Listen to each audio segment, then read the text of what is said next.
मी मस्तपैकी मटणाचा बेत आखलाय.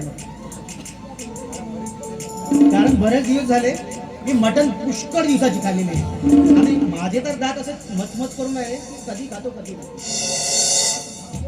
मामा तू थांब, तुला एक मस्तपैकी गुड न्यूज द्यायची आहे. या बसा. हे घ्या पेढे. मामा हे घ्या पेढे, खूप आनंदाची गोष्ट आहे मामा. हे घ्या.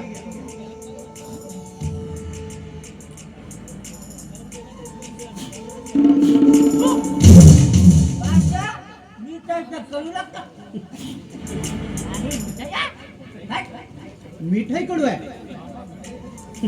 मामा. मिठाई कधी कडू राहते का?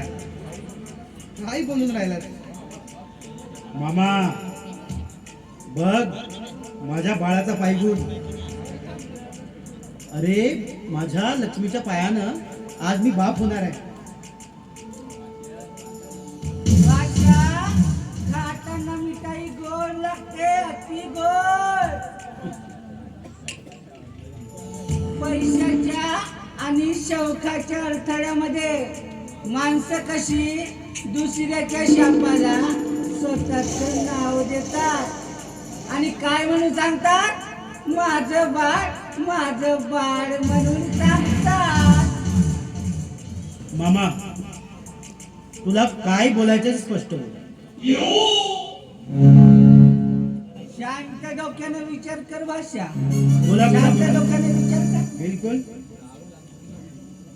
राहुल आणि ती प्रिया पूर्वीचे प्रिय कराय.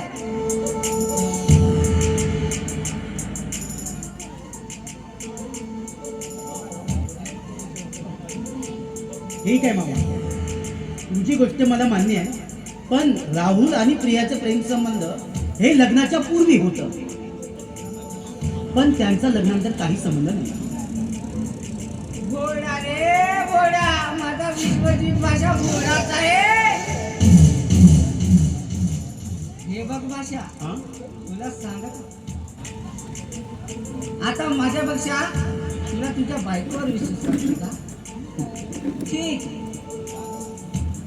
कारण ती सोन्याचं अंडरणारी कोंबडी आहे म्हणून.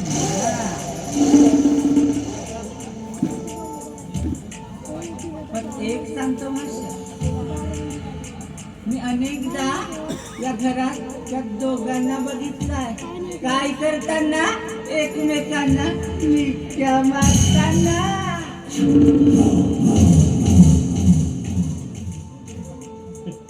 नाही मामा, असं होऊ शकत नाही. घोडा रे घोडा, विश्वजीत माझा असा घोडाच आहे. माझा विश्वास नाही, या तुझ्या सख्या मला विश्वास नाही. बघ तू एक काम, त्या बाळाला जन्मालाच येऊ दे, नंतर बघ त्याचे हात, त्याचे पाय, डोळे, कान तुझ्यासारखे दिसतात की त्या राहुल सारखे दिसतात? नाही मामा नाही, तू प्रियाबद्दल विष शोधतोस, असं होऊच शकत नाही. आणि हो मामा, आणि ते जर का तू जे काही सांगत आहेस ते जर का सत्य असेल ना, तर मी त्या दोघांनाही जिवंत सोडणार नाही. त्या साऱ्या दोघांनाही मारून टाकेन आणि त्यांच्या सकट त्या होणाऱ्या बाळाला सुद्धा मारून टाकेन.